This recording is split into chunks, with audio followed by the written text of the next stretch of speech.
ఇంతకు ముందు కూడా పాల్గొనడం జరిగింది. మరి ఒక్కసారి పాల్గొనేటువంటి అవకాశం పెద్దలందరూ కూడా నాకు కల్పించినందుకు వారందరికీ కూడా నేను ధన్యవాదాలు తెలియజేస్తున్నాను.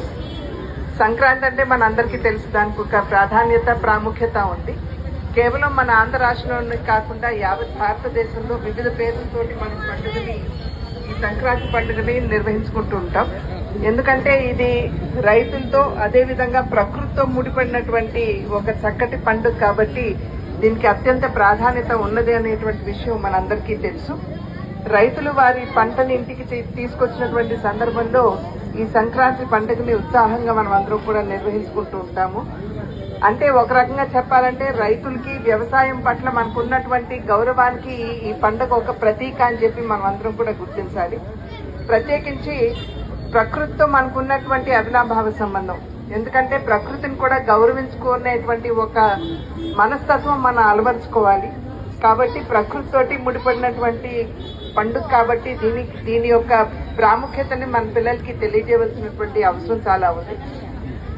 ఈనాటి ఈ కార్యక్రమం ఏదైతే ఉందో ముగ్గుల పోటీ, మా తల్లిగారు చిన్నప్పుడు చెప్పేవారు మాకు, మీరు ముగ్గు వేసినప్పుడు బియ్య పిండితోటి వేయండి, ఎందుకంటే చీమలు వచ్చి ఆ బియ్య పిండి తింటాయి కాబట్టి మీరు ఒక రకంగా అన్నదానం చేసినట్లు అని చెప్పి మా తల్లిగారు అనేక సందర్భాల్లో మాకు తెలియజేసేవారు. అంటే అంతటి గొప్ప ఆలోచన మన భారతీయ సంస్కృతిలో, మన భారతీయ హైందవ చింతనలో ఉన్నటువంటి విషయాన్ని మనం అందరం కూడా ఇక్కడ గమనించాలి. అది మాత్రమే కాకుండా మహిళల్లో ఉన్నటువంటి సృజనాత్మకత ఏదైతే ఉంటుందో దాన్ని వెలుపలికి తీసుకొచ్చేటువంటి ఒక కార్యక్రమమే ముగ్గులు వేయడం అనేది మనం గుర్తించాలి. ఎందుకంటే చాలా ఆలోచించి సృజనాత్మకంగా వారు ముగ్గులు వివిధ రకాలుగా వేస్తూ ఉంటారు కాబట్టి అందులో ఇప్పుడు వస్తున్నటువంటి సందర్భంలో నేను చూశాను. చాలా చక్కగా ముగ్గులు వేయడం మాత్రమే కాకుండా వాటికి అనుకూలంగా రంగులు కూడా నింపటం ఇప్పుడు మనం చూస్తున్నటువంటి నేపథ్యం కనుక అటువంటి ఒక చక్కటి కార్యక్రమంలో పాల్గొని మరి విజేతలకి వాళ్ళ బహుమతులు ఇవ్వడం మాత్రమే కాదు, పాల్గొన్న వారందరికీ కూడా ఇస్తున్నాము అని చెప్పి ఇందాక ప్రకటన చేస్తున్నటువంటి సందర్భంలో నేను వినడం జరిగింది.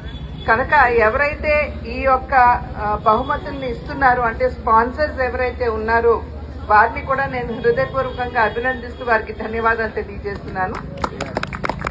మనం ఒకటి మాత్రం గుర్తుంచుకోవాలి, కేవలం గెలిచిన వారు మాత్రమే కాదు, ఓడిన వారికి కూడా ప్రాధాన్యత ఉంటుంది. ఎందుకంటే ఓడిన వారు ఉంటేనే గెలిచిన వారు ఉంటారు అని చెప్పి మనం ఇక్కడ గుర్తించాలి.